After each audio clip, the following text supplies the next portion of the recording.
welcome back. Thank you for joining us. You have landed on Planet Spark. Planet Spark in the Valley. Constellation. I'm Julius. I'm Alex. I am JP. I'm Cody. And once again, we are Spark in the Valley. Thank you for listening. Thank you for joining us. We should jump right in and just... How we feeling on day 472 of this election? Hashtag Squattergate.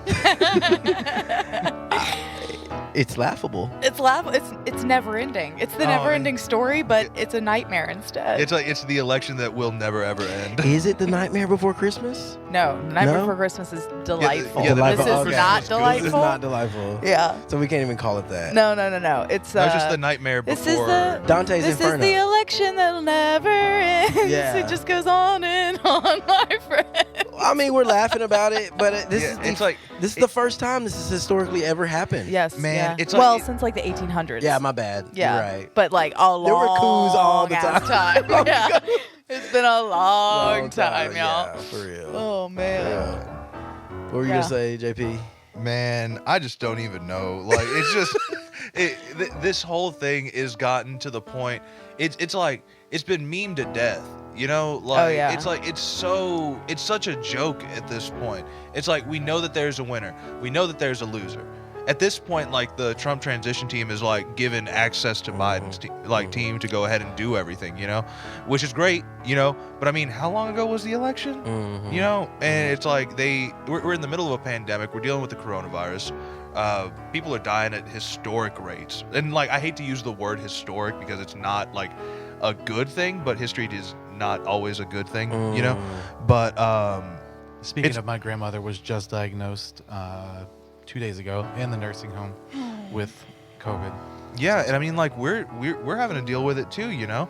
Like I mean, I there's spent all last week thinking, oh God, I've got it, and had to quarantine. So, you know, it's been kind of, it's just a nightmare. Like Yeah. it's upending our lives in a way that is just. and it's like ridiculous. we know that us four, if we were to get it, we would more than likely be fine. I'm a type 1 diabetic, so... But the problem is that you don't know who else you would be coming into contact with, like their deficiencies or their like medical history. Like or anything everybody like I that. work with is either over 60 or lives with somebody over 60. So if I bring COVID to work, I will like more than likely kill somebody. So last week when I thought I was like, because I was sick and I thought that's what it was, I was like, I'm not going to work. Like I worked from home all week because I was like, I'm not going to expose these people I care about and the people they care about to this, you know, like just in case it was what it was. Yeah. Luckily it wasn't, thank God. But you know, there's still that like fear of like, it's not me, like, but I worry about exposing Cody. Like, Yeah. he's a type 1 diabetic. Like, what that's if the I killed thing. him? Like, You know? It's not about, like, I feel like this pandemic has really brought to light a lot of issues that this country and like its citizens have with caring about people other than themselves. That's the empathy thing we talk about it's so like much. the lack of empathy has been astonishing. Yeah. It's like I may be able to be fine, you know?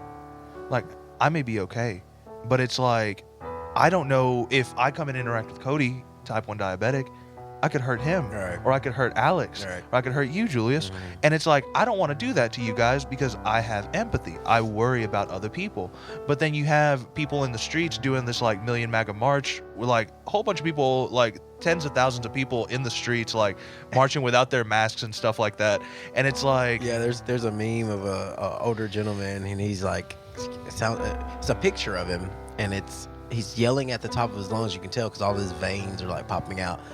But the photographer was so good because he caught it right as a bunch of spit was flying out, Oh. and there was like Gross. kids around him, and he had a mask on, but he had it below his chin. Oh my God.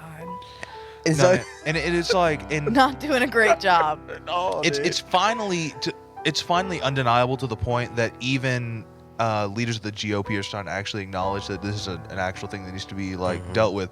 I was reading over the weekend a statement from the former White House Chief of Staff John Kelly, where it says here, the delay in transitioning is an increasing national security and health crisis. The current administration does not have to concede, but it should do the right thing just in case the constitutional system declares they lost. Again, that's former White House Chief of Staff John Kelly, hard Republican. Now, basically what that's saying is that while the Trump team does not have to admit that they lost, they need to act like it because they probably did.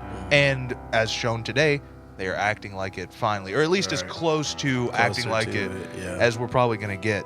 Now, man, I don't know about you guys, but like to me, I'm taking this seriously as seriously as I can. Like, I mean, I still come and see you guys. You know, I still try to continue with my everyday life. But I mean, you're wearing a mask everywhere. You're not going out as much as you used to, or at all, in some cases. There's a lot of different cities around us that are starting to close back up, that are starting to shut businesses down because they're starting to notice that rates are increasing. Like I was seeing here where right now the news is that COVID death totals are now exceeding 257,000 Americans. Like since the beginning of the pandemic to now, 257,000 Americans plus have died because of this coronavirus. And that accompanies the news that an average of 171,000 new cases are coming to light daily. There's 171,000 new cases of the coronavirus are coming out. Now, this is all from a study done by the Century Foundation, and right now, it's showing that 171,000 new cases a day is accounting for an increase of 54% from just 2 weeks ago. So from 2 weeks ago to now, the rate of the coronavirus daily has gone up 54%. Now, like I said, cities are closing again because of the spike in rates. And here, to keep it local, I know in Knoxville, the city council actually just last week, they voted to begin penalizing businesses that are violating the COVID-19 restrictions. So under the new measures, businesses will actually lose their beer permits if they are serving alcohol after 11 p.m. Wow. So if you are a business, and I mean, like, doing the stuff that I do, I interact a lot with businesses, especially in Knoxville, and it's a dead zone. After 11 p.m., you don't see a single place open anymore, which is great. I mean, hey, like, they're actually taking it seriously, but it's the fact that they had to be like, hey, we're going to take your license away, and they're like, oh, okay, I guess we'll stop doing it. It's like, come on, man. Like, this has been a thing. I don't understand closing early. Like, I think it's to limit people and limit exposure. Like, it's like 3 hours worth of people who aren't there. Because I mean, like, they're still thinking of the economy. Like, they can't just completely shut these businesses, because then the employees aren't going to be getting paid. The businesses aren't going to be making money. They're not going to be able to support the economy. And I understand that to a point. Like, I also have my way of thinking that there are other ways to be able to do that, but I get how they're wanting stimulus packages. If we can bail out these large corporations, we can bail out the American business owner. I'm sorry, we definitely can. We can bail out the average American. If we were able to give so many millions of dollars to GM, and I completely understand who did that. I know that was like they were done under the Bush-Obama years. You know, I know that. You know, the stimulus packages that were done back then. If we could do that then, we can definitely do it now. Yeah. I mean, are we not willing to invest in ourselves? I'm sorry, are we not willing to invest in actually keeping Americans alive, or is the American dream dead and gone? I don't know was it AOC that said the way to keep this to defeat this pandemic was to pay Americans to stay at home. Yeah. No, I mean, it's a universal basic income is what that is. And the state of Alaska already does that, because I mean, Alaska is basically it's just a huge array of oil fields, you know? So the oil companies pay the Alaskan government to give a subsidy to the Alaskan taxpayer. So people in Alaska, I think it's like $800 a month, or a little bit more than that. Don't quote my numbers, but I know that they receive enough money every single month to be able to support themselves. And on top of that, having like an actual paycheck with a job or whatever they want to do. So it's like, we've already got this socialism in Alaska. Which is a Republican state. Which is a hard Republican state. That's and they continue to elect Republican leadership that is telling them that socialism is bad, while at the same time continuing to give them all these socialist packages. I mean, a lot of the Republicans I know are on food stamps. Yeah. And so that's the thing, like, and welfare. And people don't understand that socialism already exists in this country. It's just under a different word, because this country is just I don't want to say that Americans are dumb, because that's not They're the case. misinformed. It's that Some of them are Americans dumb. are easily misled. Yeah. And they are so hardly like following branding that they can't actually look a little bit deeper into what the actual meaning of something is. I read this article this week that actually kind of comes around to this point of, so it was in Psychology Today, and it was about what was it called? It was You're Vulnerable, I'm Immune, I think is what the name of it was. And it's all about this egocentric bias that we have, where we think that everyone else is vulnerable to misinformation, but we're not, and that misinformation doesn't affect us. And it's this like egocentric bias is what they call it, where the third person narrative almost, that we don't think that we are in any way vulnerable, and in fact we are. Everybody is vulnerable, even those who are informed like me, who literally do it for a living. Like I'm the first one to say I totally fell for all of the like anti-Hillary stuff in 2016. Now, to be fair, I wasn't a full librarian yet. I wasn't, I was still in school and stuff, and was all the time younger. I'll find but something out that like I've thought for a long time was true, and then boom, oh yeah, that was not true. Yeah, it's And, like what we watched, The Social Dilemma, all of us, you know, where it talks about how like the social media companies have basically manipulated us into believing whatever it is that is being believed around us, and hiding the actual truth. But sorry, I didn't mean to cut you off, Cody. Yeah, and the main focus of that is the main thing that they're hiding is that social media is free, and it's not. When we are something the is selling free, us. we We're are the they're product. selling us and our brain. which is to be like able to be similar to manipulated. what Van Jones was saying, where he was like, every individual person is a media channel. Like, we are the media now. We don't think about it, but if we post something on our social media and we have 600 friends on Facebook, 600 people, or however many are on the algorithm or whatever, are going to see that misinformation and believe it. Like the other day I saw a meme and I was like, I'm sorry, I know that's not true, because I grew up with a father who took us to the World War II Museum for Father's Day like every single year. So I knew this wasn't true. But it was like, now more people have died from coronavirus than died in World War II. Wow. And I'm like, okay, over 1 million people from the U.S., just the U.S., died in World War II. So we're not quite there yet, guys. And so, but how many people saw that and have now been spreading that around, because these things just go viral. And like you said, this election's been memed to death. It's so true. Like, those memes just get passed around and passed around and passed around, and people take them as fact. And most of the time they're not. It's just some silliness that some 13-year-old made, and then somebody passed it around. It's like I was watching I think it was like a John Oliver video or something like that, where John Voight, the actor, came out in support of Donald Trump's campaign and like his bid to like basically steal the presidency. I mean, I'm just gonna go ahead and say it, but he comes out and he's like, oh yeah, like Muhammad Ali said, the hardest punch is the last one to land. Muhammad Ali never said that. Never. Like, you go back and you read, like, because I mean, Muhammad Ali was such a prolific person, such a famous celebrity, that He said a basically lot of everything that he said has been documented. He never said that. And it's like, just because you say that someone said something doesn't mean that they said it. It's like when Abraham Lincoln said, like, stay off my social media or whatever. It's like Abraham Lincoln didn't. Internet. Yeah, don't trust everything you read on the internet, said Abraham Lincoln. No, Abraham Lincoln didn't say that. It's just a thing put on somewhere. It's like all the Marilyn Monroe quotes that is just nothing. It's just complete gibberish. So if you joined us last episode, one of the focuses that we wanted to look at this episode was a conversation that Van Jones had on his TED Talk. You can find it on YouTube. If you don't know who Van Jones is, he is a CNN commentator. He's been on there for about, 10, 15 years. And he's also a lawyer. He's a bestseller, New York Times something. Yeah, New York Times bestseller New York author. Times, so he's got a very interesting perspective and an educated and informed opinion. And on his TED Talk, he was talking about all the possible legal loopholes that the Trump administration had or has at their disposal to attempt to stay in power.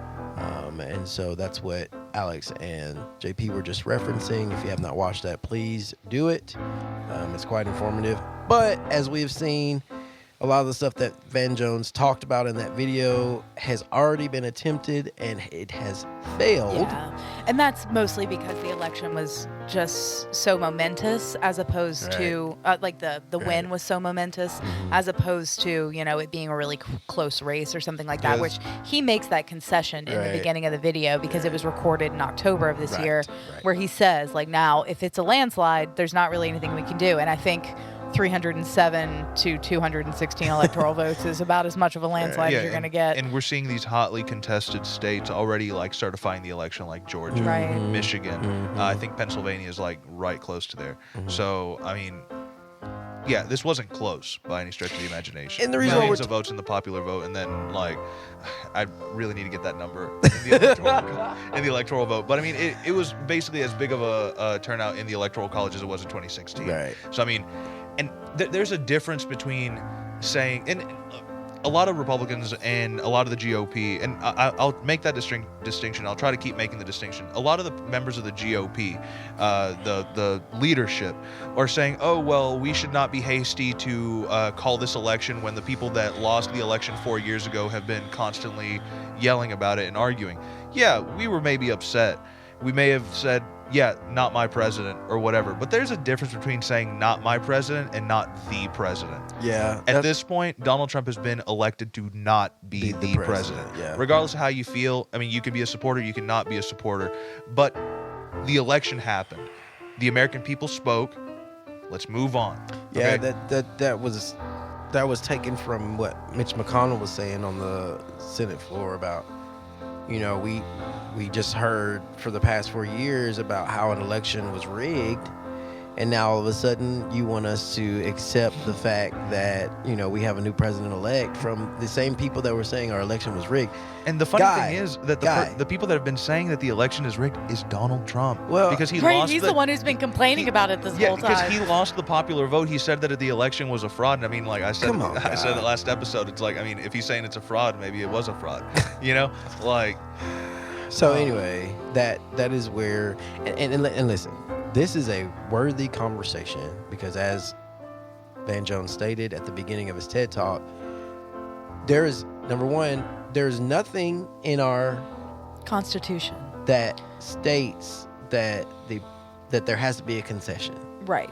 It's just something that is done. It's just a tradition, a custom that we have. Yeah. It's like the Supreme Court thing where you don't put a new Supreme Court justice in an election year. There you go. We did how many? Two this year? Was it two this year? 2 this year, 3 total in his term. Was it 2? No, it was 2 last year. 1 this year, I think. Well, just 1 this year. One this year. But yeah, it was no law against it. Kavanaugh It and was just- Gorsuch were like right there next to each other. Something that you did, Right. Out of respect. and it's the same. Mm-hmm. We need to buckle down on these things that are not laws. That Exactly. Should be. Yeah. Right, because they're creating loopholes in our legal ability to make sure that elections are fair and that's for all sides. That's not just for like our absolutely. side right now or whatever. That's in general. We have to fix those loopholes so that we're not vulnerable to these different, to a coup or to let's say somebody gets in office who's even worse than Trump, and then we're stuck because they decide to use their legal powers to just stay in office when that's, even if they lose or something like that. I mean, that's an extreme example, but we're kind of seeing it right now, where it's a problem, like, because I have to say, I think we got as close to a concession as we're going to get tonight with his tweet. But tonight he tweeted that that he wants Emily Murphy of the GSA to go ahead and start giving the Biden team their funding or whatever to do their transition, which I think is as close to a concession as we're going to get. That honestly. funding was what, $6.3 million? Yeah, it's like a drop in the bucket. Yeah, it's like an access to working with the Trump transition team, however you want to call them or whatever. But one thing that I was really hesitant to bring up with this whole Amy Coney Barrett thing, the thing that really got under my skin about the electing of or the choosing of Amy Coney Barrett is that we tried, or the Obama administration tried to do the exact same thing in 2015, 16. And because of it being an election year, Mitch McConnell blocked it because it was an election year. And they were like, fine, it's an election year, we'll let the next president decide. That happened. And now, that was like 237 days before the election or something. It was something ridiculous. And like, now they had Ruth Bader Ginsburg passed away, or what, 2 weeks? 3 weeks? 3 weeks before. Yeah. They had her pushed in a week before the election or something like Yeah. that. And her dying wish was to not be replaced Yeah. immediately. Yeah. I know. It's Yeah, but I mean, heartbreaking. who cares about Ruth Bader Ginsburg? Right. Yeah, she only gave her life Screw to your this dying country. wish. Yeah. Yeah, she's only one of the most respected judges in the high court system of the United States of America. Yeah. Well, Yeah. Seriously. And that kind of takes me back to just, the respect word. It's like, God, I hate to even get here, but we're going.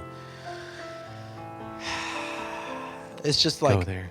how is it that we have gone from a country that has respected such bipartisan relationships and has put that, ability to do that on a pedestal? Because, every president at some point in their term is like, oh, I've been able to cross the aisle. I've been able to go, Right. and have these conversations. But now it's like we're at a point where they've thrown all that out, the bathwater and the baby, Yeah. and there's Bathwater literally and the baby. zero It's a phrase. respect. Okay. It's like zero respect, like none. And we have this, one of the most, Here's what I want to get to with what you're talking about.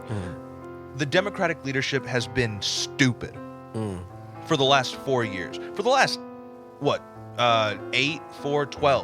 12 years have been completely stupid. yeah, To be Well, able to, it's- hold on. To be able to appease to a party that that that has gives proven time and time again Yeah. that all that they want is more power. more power, more control. And we call ourselves bipartisan, but screw it. I'm sorry. We know where I lie right here. The Republican leadership, especially in this last little election term, has proven that they are the most anti-American bastards in government right now. Because all that they're wanting to do, the leadership. the leadership of the GOP has proven that they are some of the most anti-American people that could possibly be there. They are letting hundreds of thousands of American people die rather than just say, you know what, we're going to help the people out. We're going to be able to help them and give them what they need to be able to survive. Stay at home for 2 weeks, a month. Let's just go ahead and nip this in the bud and be able to move on with our lives. But no, they have fought this tooth and nail. And because of that, 257,000 Americans have died. And I'm sorry, there's no sense that somebody can try and talk to justify that at all. None. And you want to know something a little bit further? Here, let's go ahead and talk about this. I made a little bit of notes just because we've had a little bit of time to talk about this. Now we've got the unemployment relief that we've had right for the year. People that have been at home because of the coronavirus, that have lost their jobs, that have been displaced, not able to pay their rent, not able to pay their bills because they're not able to go to work because of this coronavirus. That is not their fault. That's honestly the leadership in this country's fault. That nothing has been able to be done because they've been dragging their feet and just denying that it's even a thing. So let's go ahead and talk about this. 12 million Americans are set to lose their unemployment benefits the day after Christmas. Now, again, this is all according to the Century Foundation, same article that I was reading from earlier today, from earlier in the show. But we've got 2 government programs that are authorized by the CARES Act that did this disbursement. They're going to be expiring on December the 26th, literally the day after Christmas. The first one is the Pandemic Unemployment Assistance Program, which gives unemployment aid to freelance and gig workers. Now, that being gone is going to be depriving just that 7.3 million people of any income whatsoever. Day after Christmas. You know what? Merry Christmas. Make sure they got that. Merry Christmas. Yep. You got Get them nothing to taxes do. in, You know? and there's still like, I mean, we haven't frozen rent. We haven't frozen anything. Yeah. So it's like they're going to be on the verge of eviction at that point. Yeah. Now, the second one is 4.6 million people are facing being dropped from the pandemic emergency unemployment compensation benefits. That is, provides 13 weeks of aid beyond the standard 26 weeks that we usually collect for unemployment through the federal government. So 12 million people right there. No money whatsoever. Bringing in the new year. And you're telling me that that's okay. No, screw you. Like, there's no ethical way that you can explain that to me that makes it be okay. You can't. You can't. September 11th, 2001, that faithful day, we lost 2,977 people. We went to war.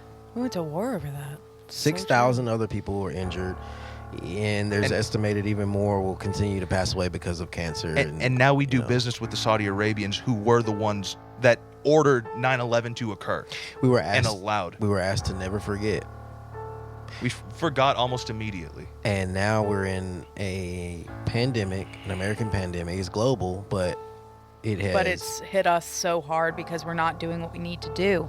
And there's all these other countries have given so much support, like monetary support to their citizens, and we literally got $1,200 like one time, and there was some unemployment that was available. Like, okay, that's really going to help a lot of people. I really appreciate my $1,200 8 months ago, man. That really saved me. Right. You know, like, thanks. Yeah, it's $1,200 that I would not have had because I did not have any income at that point. But at the same time, that's $1,200. It's like, you talk about people's expenses, like they're just survival. Right. I'm not even talking about food, just to keep a roof over their head. Yeah, I mean, that, with the price of rent and everything think someplace like in San Francisco where $1,200 is a drop in the bucket for your rent a month.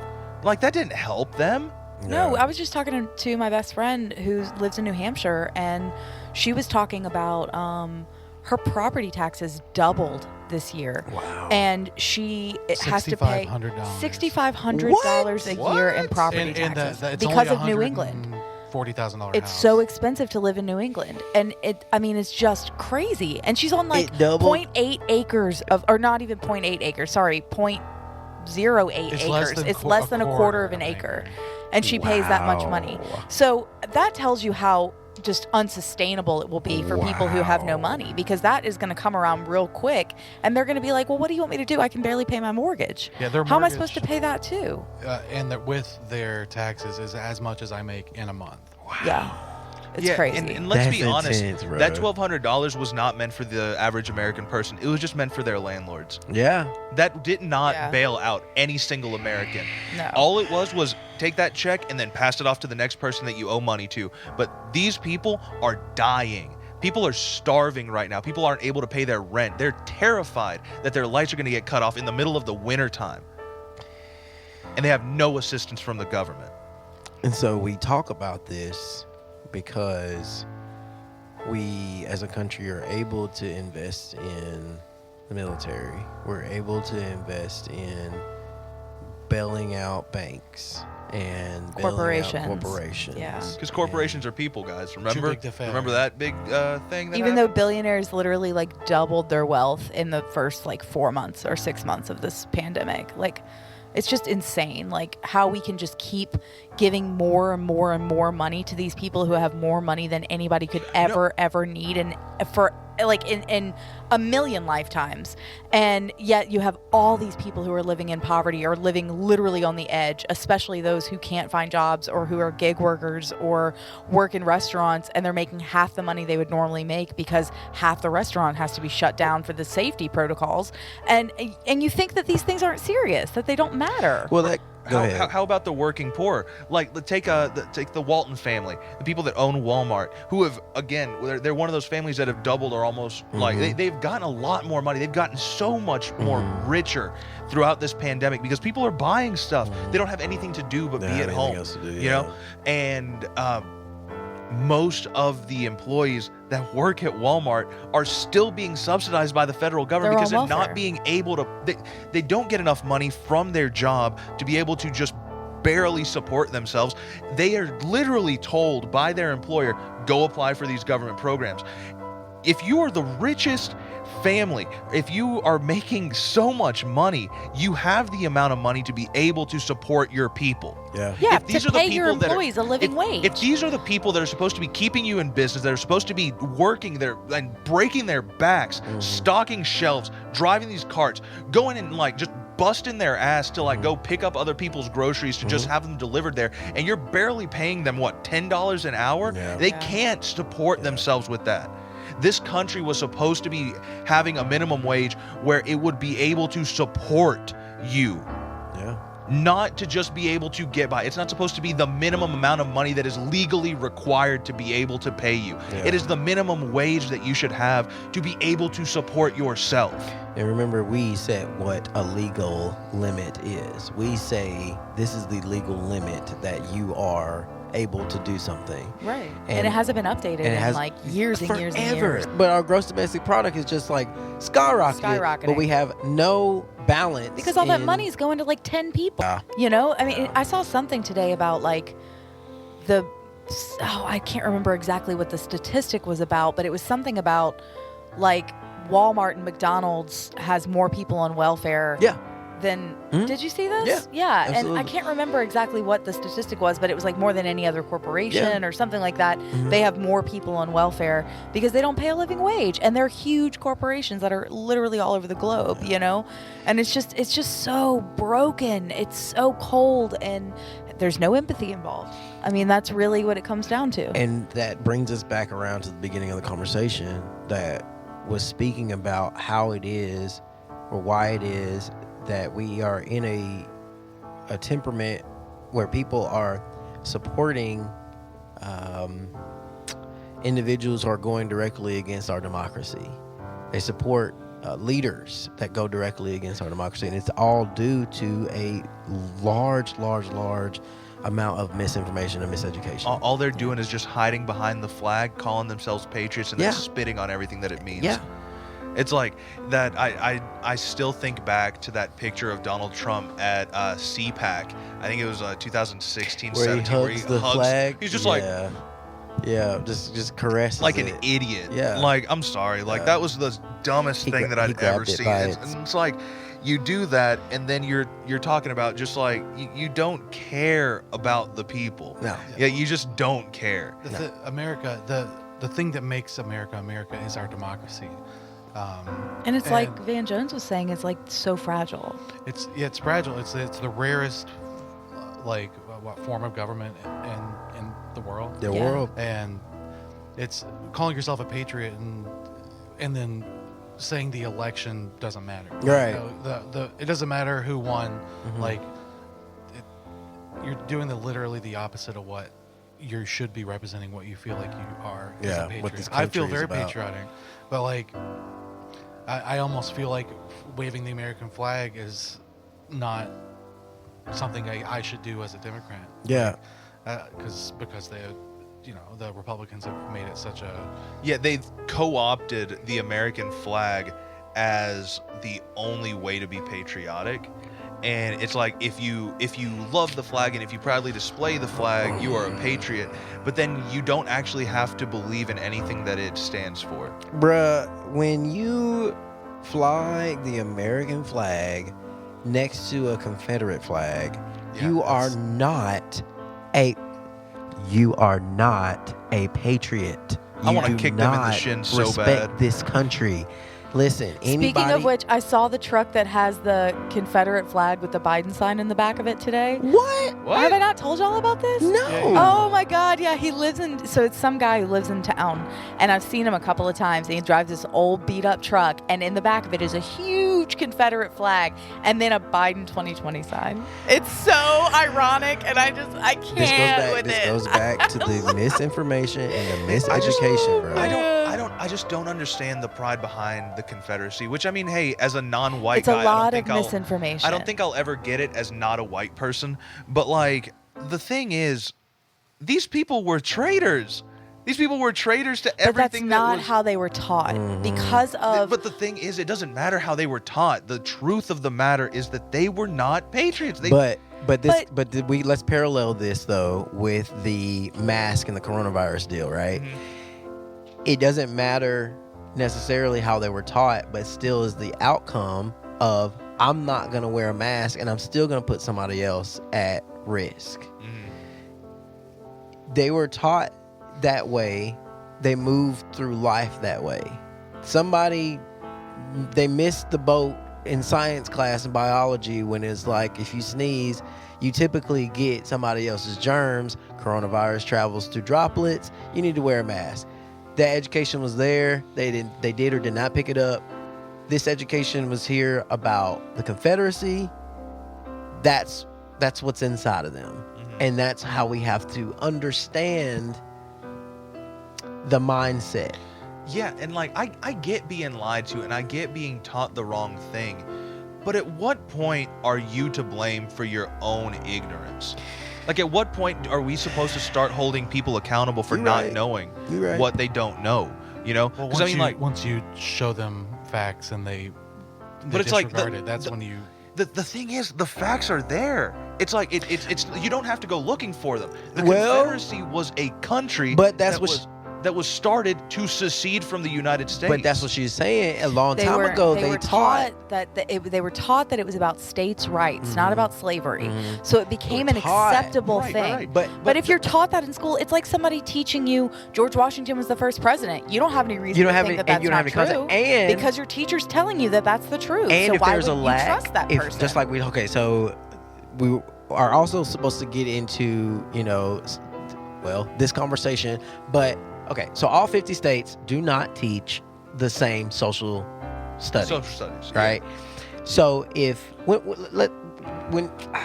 so what time period was that they were teaching this whole deal, states' rights? Like, it really started, I think, in like the.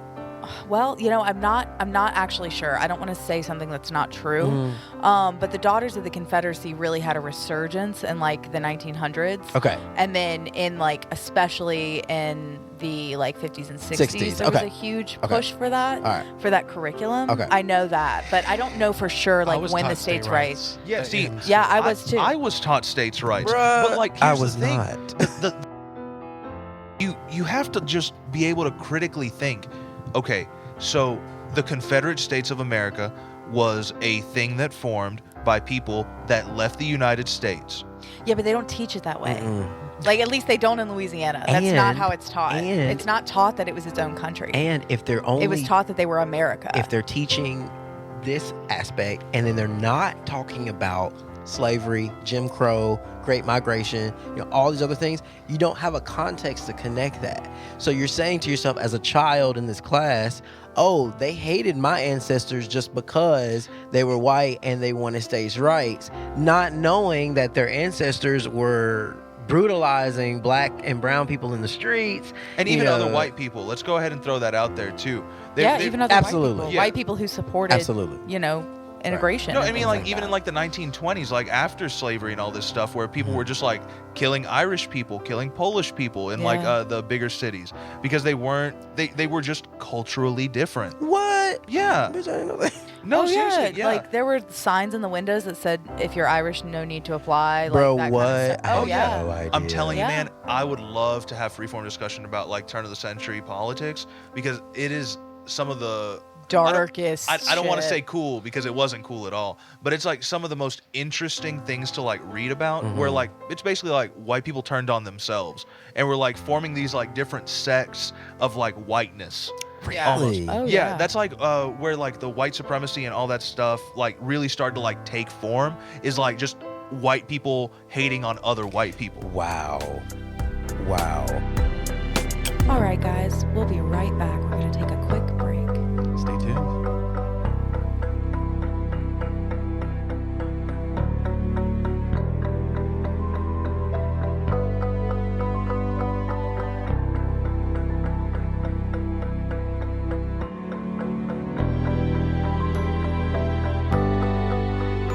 Let's move into another smaller, it's not small at all, it's just another kind of like fraction of this conversation. So recently, through, the arguing and the muck and this election and all that jazz, and we've already kind of touched in other episode how the two-party system is moving further and further and further away from the middle This year, we have been fortunate, and I'll get to the fortunate part, but unfortunate to learn that an app, and I'm going to butcher the name because they keep changing the way they say it, but an app called Parler. Parlay, but now they're calling it Parler because 'Cause they Americans dumb. are stupid. Because they dumb. Because they dumb. All right, so the Parler will give you two different definitions. We'll give you the app definition, and then we'll give you the actual French definition. So the app is a significant user base of Trump supporters, conservatives, and Saudi nationalists that posts on this website, and the posts often contain far-right content, anti-Semitism, and conspiracy theories. Conspiracy theories, and a lot of misinformation. Oh, so much misinformation. Because part of the reason that the far-right extremists and the conservatives and everything have flocked to this is that there's no regulation, there's no Lack of fact-checking, there's no censorship, there's no community standards, there's nothing. So what's real anymore? What's real, exactly. It's so they can post whatever they want. They want to see what they think is They just true think that without someone telling them it's not. Yeah, I feel like they just want what's real to be what they want it to be. They just want to live in their own version of reality. A lot of them, I don't think, even care that it's not real. As long as other it people bolsters their Yeah, ideas see, about and things. a lot of people just don't know that it is a place for conservatives and Saudi nationalists and all this stuff. They just, it's an app that my friends were talking about. Let's go ahead and go on there. It's like TikTok. I You know, if it's you like you it's guys owned knew by. this. It was the #1 downloaded app for over a week on the App Store, above TikTok, Twitter, Facebook. Those aren't Facebook. Flappy Bird numbers though. Floppy Bird? Flappy Bird. I Flappy love Bird? Flappy Bird. People were. What is that? Oh, It was that, a game, and then they took it off the App Store after it blew up. Is And that- then phones were going for like $400-$500 more than they're worth because they had Flappy Bird on it. Yeah. Okay, we'll come back to that. Yeah, no, this is My irrelevant. goodness. It's irrelevant to this Had conversation. no It's just- idea. No, yeah. Um, So yeah, like Parler, Parlay. I mean, whatever. Yeah, so it's basically a Republican think tank, and by think tank I'm using that word very loosely. We're like, uh, ugh. yeah, Let's say It's idiot like a dumb think echo tank. chamber. I The don't whole listen. thing's- It's I a have landfill. I need to say this. I have Republican friends and family that I love dearly. I can't always have the conversations like we have with them, but they still respect me as an individual. They respect me as a human being. And I would like to say to any of them that are listening, at no time, Are they still listening? right? If they're still listening, at no time when we use the R word, the Republican word, are we focused really on the people. the Republicans that are around us in our local area. Not the moderate, normal Republicans. We're talking about the no. far right extremists Far right extremists and who then are the posting Republican stuff about leadership. how let's just kill all the liberals and all this. Yeah. I mean, the I crazies. mean, We're talking about the. listen. Unfortunately, there's just a ton of them now. They're not this little tiny sect anymore. They're this huge group of people who are liking and sharing these posts by these people who are literally saying, if we take our guns out and kill 2 liberals today, we could Yes. solve our problem. Yes, And that's the literally kind of was stuff on the fucking. that was on Parlay, or Parler, whatever it is. It was Parlay, but everybody's stupid and kept calling it Parler, so they've literally changed their pronunciation the, or whatever. The whole thing is that parlor, Parler, parlay, is a French word meaning to speak.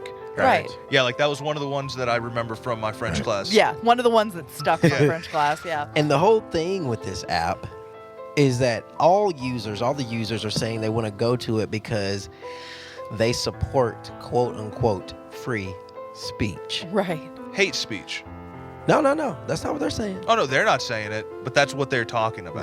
Right. Because I mean, And hate speech and misinformation, just stuff that supports it bolsters their ideas about things they want to be in a without bubble. questioning them. They want to be in a bubble. They want to live in an echo chamber, you Yeah. know? Mm-hmm. Yeah. So And it's like I mean, I do that too at times on Facebook. I mean, I don't have too many Republican people on there, or too many Republican outspoken people on there. I do have a couple, and I mean, I don't delete them or anything like that because I mean, I want to have a conversation or just ignore it or whatever. And because your politics is not your identity, you know. But these people, they associate telling them that, oh no, that's actually something wrong. Like the information that you are spreading is wrong. And they're like, oh, well, I'm an American. This is my free speech and I can say what I want. And it's like, well, but what you're saying is wrong. Right. It is the wrong thing. And it's not morally wrong. It is just incorrect. Yeah. I didn't get a chance to look, do a bunch of research on countries and their quote unquote free speech laws.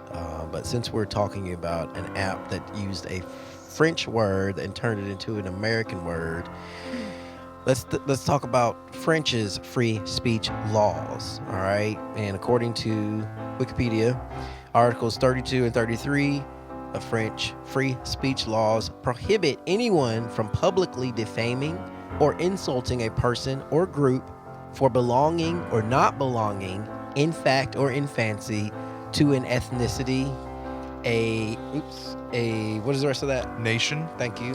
A nation, a race, a religion, a sex, or a sexual orientation, or for having a handicap. Man, they would incarcerate Donald Trump immediately. You remember that one where he was making fun of that? Yeah, He's like, that's the first thing that came to my mind. I feel bad doing that. Yes. I'm not making fun of the guy. I'm but making that's fun literally of what Donald Trump for being did. a jackass. Yes, absolutely. Yeah, such a jackass. Absolutely. And so, this really plays into the 71 million people that voted for a second term of an individual who makes fun of other countries, makes fun of handicapped people.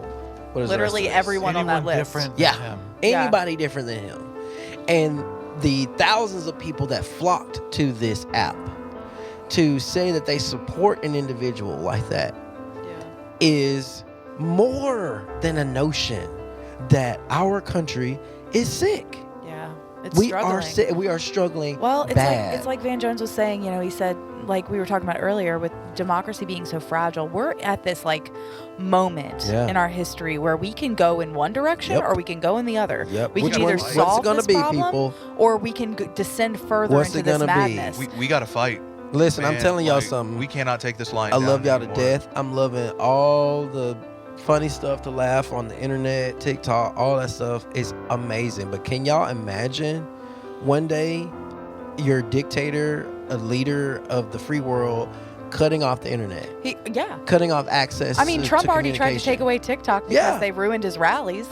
That is dictator nonsense. Yeah. That is crazy. That is not supporting free speech. No. At all. So free speech is like this buzzword for conservatives, but only when it benefits them. Yeah. Not when it benefits the overall democracy. And I'm gonna say this too. People in general on Democrats would have, and this goes for all of us, Democrats would have more respect for Republicans if Republicans spoke out against the negative things that other Republican leaders were doing to mess up our country. Accountability. If they were holding each other accountable, we wouldn't have so no many leg problems. to stand on with our complaints. Zero. They've let this go on for so long, for 4 years. When you can And they're pass still by somebody's holding on. house. He's lost the election, and you still have a majority of You got Republicans Mitch supporting McConnell, him. Lindsey Graham, who legitimately is a criminal now, Yeah. a federal criminal, because he actually caused election fraud. Yeah. He committed election fraud by calling the And got Georgia caught with it. Secretary Yeah. of State and telling him to stop counting votes and to throw votes out. That is a crime, Yeah. and he needs to be prosecuted for that. And anybody that's a patriot who loves their country should state that man should be prosecuted. Yeah, all these people for that. who are screaming about voter regardless fraud. of Yeah. party lines. Hello. Regardless of party Yes. lines, Yeah. because that is a crime. Yes. If you are neighbors with somebody and you're cool with them and they're flying the American flag with the Confederate flag and you're not having a conversation about why this is just simply treasonous, you're gonna get a lot of people that do not just generally respect you as a patriot, as a person that says I am of a party member of this country and respect my opinion. Bro, I can't. I'm sorry. Yeah, it's like what I was reading or I was watching earlier today. We had a Nevada poll worker who was on Fox News. She was claiming that she witnessed members of the Biden-Harris campaign opening envelopes and ballots in the parking lot of a polling station in the middle of broad daylight. Nobody asked them. Against the side of a van with their logo on it. Now, I'm going to go back and I want the listeners to actually picture what I'm saying, okay? Just listen to the words that I've got going on, okay? She witnessed members of the Biden-Harris campaign opening envelopes and ballots in the parking lot of a polling station in the middle of broad daylight on election day against the side of a van with the Biden-Harris logo on it. Ridiculous. Now, that's either completely bullshit. I mean, I'll just say it. It's either completely crap or the dumbest thing that I've ever heard someone try to do. But it's actually both. Yeah. Because this woman then turned around and did not file a formal complaint with the Nevada. Yeah, she didn't give any of her personal She just information. wanted to be on Fox Yeah, News. she wanted to Give be her on Fox phone News. And what's number. funny is like they blacked her face out. They messed up her vocals and all this stuff. But she doesn't file with the Nevada Election Commission. So the whole point of going on to Fox and Friends, the whole point that they had her on there, because they knew, I mean, I'm sorry, you listen to that story, you know how ridiculous it sounds. It sounds like a Scooby-Doo villain. Like, I mean, it's just so Yeah, pull the transparently mask off. stupid. It was old man Rickles. Yeah, it was I would have the got away butler. with it too if it wasn't for those Meddling kids. Democrats. Yeah, meddling Democrats. The whole point of having her on there was just to skew public opinion. That's the whole point, with no actual intent of taking it to court. Now, I will say, we have already had the election certified in Michigan as of earlier today, recording. Now, the Trump campaign actually had submitted a lawsuit, and they blew this up. They've got 242 signed 242 pages of signed affidavits that it was getting massive amounts of like play on all the right-wing media and all the like social media and everything.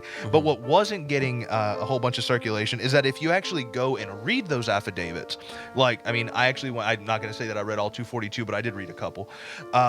If you go in and read, it's mostly people that just didn't understand how voting counting works in this country, you know, or they were just like just bitching about little like formalities that are basically commonplace in the way that we've always done elections.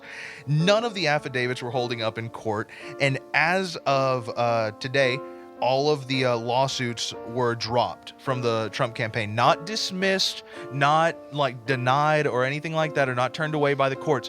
The Trump campaign themselves dropped them. Now, if you think that you have a legitimate claim for something in a court of law, why would you drop that charge? Because you know that it's not going to go, because you know that you don't have the evidence. So them dropping the claims then further gives credence that all of these lawsuits nationwide are just non-substantial. They know that, and that's why they just withdraw the lawsuits. Like, I don't get, if you think that you're right, why would you withdraw? And it's because that they know that they're just putting on theater, and they're just trying to skew public opinion to where they can get the Million MAGA March. There you go. People in the street that are misinformed and ill-informed and just being plain lied to by their leaders. So, They're trying to steal this election, and it's not going to work because these states don't want to be the first one to turn around and flip their electoral count. They don't want to do that because they know that as soon as they do that, they will have riots in the street. Yeah, and they'll be on the wrong side of history. They're They wrong know that they're side. wrong. They don't give a damn about being on the wrong side of history. They've been on the wrong side of history for 4 years. The problem is that they know that if they were to be the first ones to do that, all eyes would be on them. yeah. All eyes would be on them, and there would be investigations, and there would be all this. And if they're not 100% in the right, people are going to go to jail without question. Yeah. The only way that people wouldn't go to jail is if enough states turn around to actually flip the election, and then Trump pardons everybody that committed a crime. Oh, yeah. There are also, a lot of Republican leaders in individual states that have stated that they have no interest in doing something like that.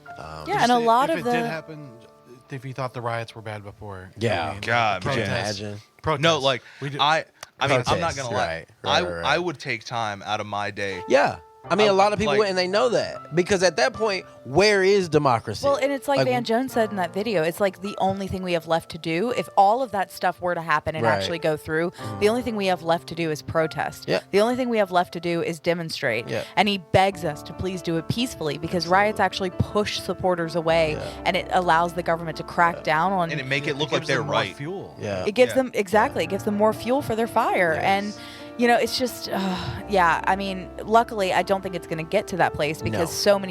so many of the Republican judges, or so many of the lawsuits and things that the Trump campaign has tried to get passed in these states where they're trying to allege that there's been voter fraud, were Republican judges who were like, no, Yeah. this isn't real. This is not, it's like we talked about in our other episode. One of our only systems that actually works is our voting and election system, like it's pretty solid, and you can't claim that all these things are happening when there's literally no precedent for it. Yeah, it's like the leader of the cybersecurity task force that just got fired for saying that this was the most secure election in American history. It's like, that man is a Republican. Like, Yeah. he is a worker in this administration, saying that this is like right, and because it's not to the president's liking, he turns around and fires him. I mean, it's just beyond ridiculous. It's like you want to laugh and then you want to cry and Yeah. then you want to laugh some more. Yeah. We've touched on some heavy topics today. Something that we've kind of danced around is something that I believe none of us want, and that is a coup, and that is a grab at power, man. A grab at power. If like that happens, like, I mean, people. I mean, I don't want to be the one to say it, but I will. People are gonna die because people will be fighting. People that will be the what thing that starts the Civil War. Yeah. Jinx. Yeah. Jinx. But great minds think alike, and so if that is the general consensus, that's the general understanding. Multiply those great minds times millions of people. Because we're not the only ones that feel like that. Like, I don't Absolutely. want anyone to think that it's just me and Alex just spouting our bullshit. Like, I mean, we aren't alone in feeling this way.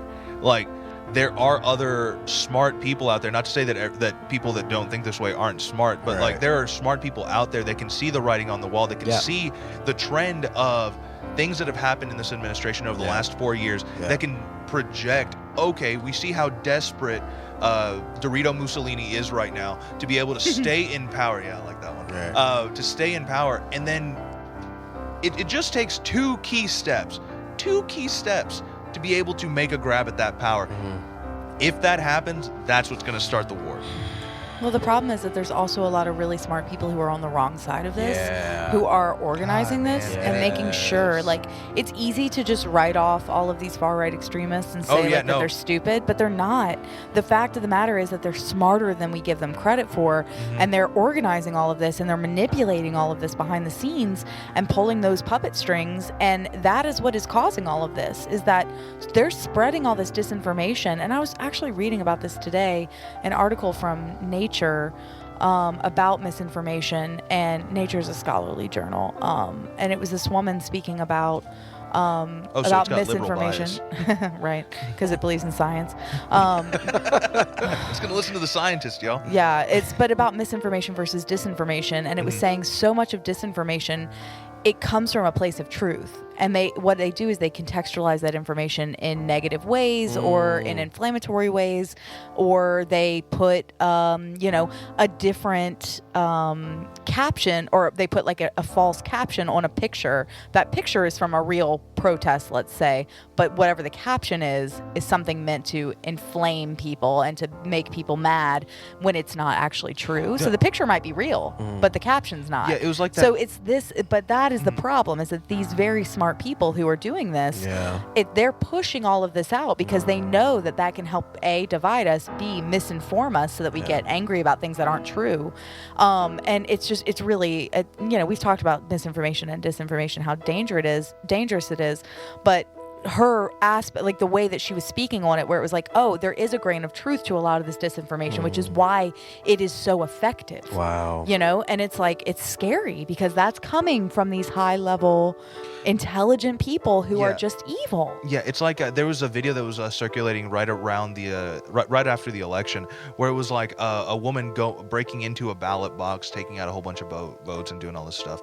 It said like proof of vote tampering in like Wisconsin or something. I don't know, but if you look at the picture or if you look at the video, there's like the star and sickle of like the Russian the Russian logo on the side of the ballot box. Like, this is obviously a Russian ballot box that this is happening with. But because the caption said that it was happening in the United States, this was getting so much circulation. I saw it at least like 2 or 3 times. That's exactly what I'm talking about. And that's exactly what she's talking about. Yeah. Like, people will just look at it, read the caption, be like, that caption's true. But they won't look at it. They won't try to contextualize it. They won't go do their fact checking because people don't want the truth. People just want to be angry. People want to have emotion, but politics is not about emotion, man. Like, and it's really funny because I've obviously gone off the deep end a couple of times this episode, but it's not about emotion. There's a difference between being passionate about what you believe in and then letting your emotion cloud your judgment. Because if you let your emotion cloud your judgment, you're never going to be able to see the correct truth or the truth, period. Yeah. You know, because there's no correct truth or incorrect truth. There's just the truth. Just the truth, just the facts. Man, I'm not gonna lie. I don't have any action points. I don't have any action items. For me, I will say this. I'll be aggressive with my action item. Call your people out.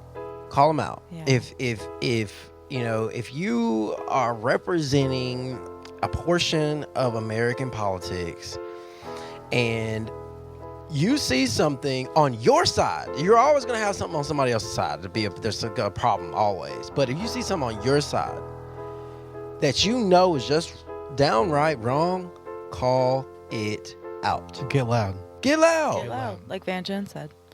Well, I guess that means my action point is actually going to be about something Van Jones mentions, which is Hold the Line, which is a guide that's been put together that's about how to peacefully protest in case this goes in a negative direction, this election and everything.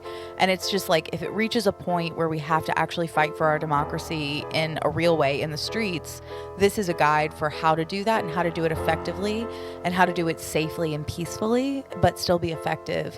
And so you can go find it at holdthelineguide.com, I believe. I've actually read some of it. It's really well put together. It's just smartly written.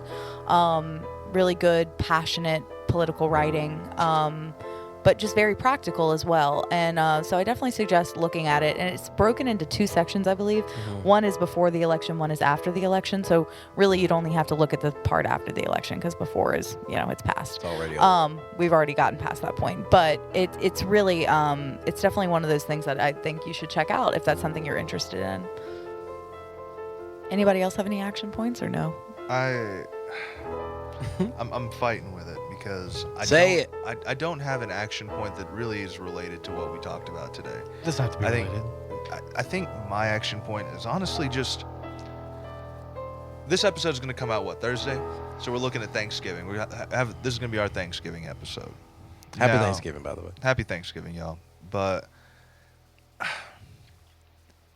let's try to remember who we are again. We are all American.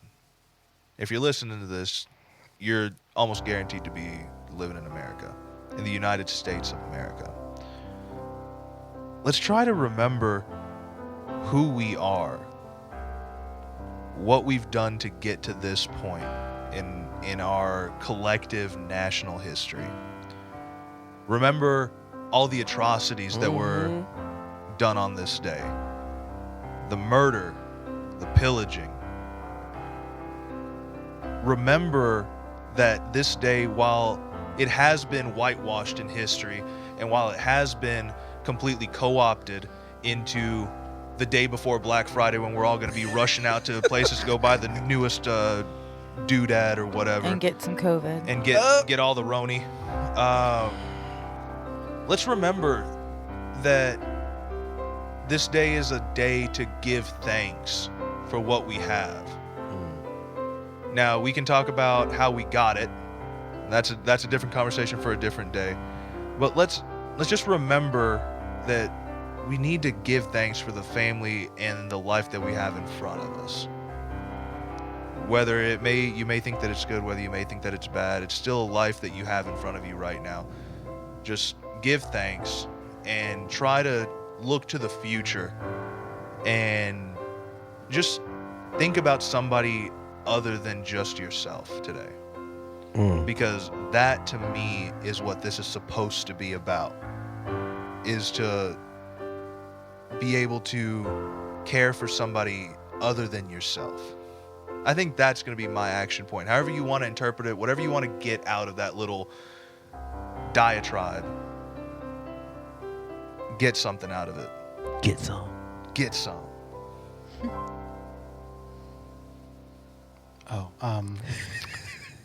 My action point was all that piano playing I just did. Practice. Practice whatever you need to practice. Yeah. Practice makes perfect, guys. 10,000 hours to become a master. Really? That's what they tell us in music lessons, is you put 10,000 hours in and then maybe you'll reach a point where you'll be good. Maybe. I've probably put in about 10,000 hours in my life and You're great. still working. You're great. I wouldn't call myself a master by any stretch. No, you definitely, if not there, you're getting there. You have a master's. I do have a master's. I'm a master's in library and You got a piece of paper information that says you're a studies. master. Yeah. I really should start calling you Master Sharp. No, it's too slavery. At least he did enunciate master. Yeah. Yeah. No, what I do want to say is thank you everybody for listening. Yeah, I know, thanks, guys. man, we got on another one today, but if you're still here, we definitely appreciate it. As always, don't forget. And man, y'all need to start giving us your opinions. What do you think about the show? Yeah, guys, if you rate, review, and subscribe, it helps us so much. So please do We that. have a 5-star rating on the Apple Podcast. Nice. Thank you. Yeah. Thank you. So Appreciate please that do 5-star. that. Please rate, review, and subscribe us. Yeah. It helps so much if you can do that. If you can comment on our YouTube, or comment on our Facebook page, just let us know, what you think and how you're feeling about it, and that helps us improve as well. It helps us change things. We've Yeah, gotten some great feedback, and I think it's really Definitely. made a difference. Yeah, I had somebody reach out to me on Instagram. She will remain nameless. Okay. But she gave us some pointers, and I mean, they weren't bad. No, So, they're I mean, solid. Yeah. Solid pointers, and we always do appreciate the feedback. So please do remember to like us on all social media. We are active on Facebook and Instagram at Spark in the Valley. And tell your friends about us. Tell your family about us. What better time to talk politics than Thanksgiving? Nah, but for real though, as one of the last action items, just have a conversation. Be the spark. Yeah. Don't be afraid. Do your part. Be the spark.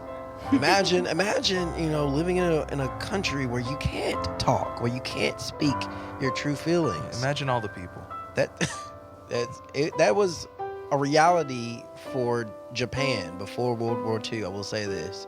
Japan was in a totalitarian government, and they had thought police that roamed the areas, and if you were speaking negatively about the government, they would arrest you. I think they do that in China. Well, they still do that. Yeah, they do it in China, but they do it in oh God, where is it? Philippines?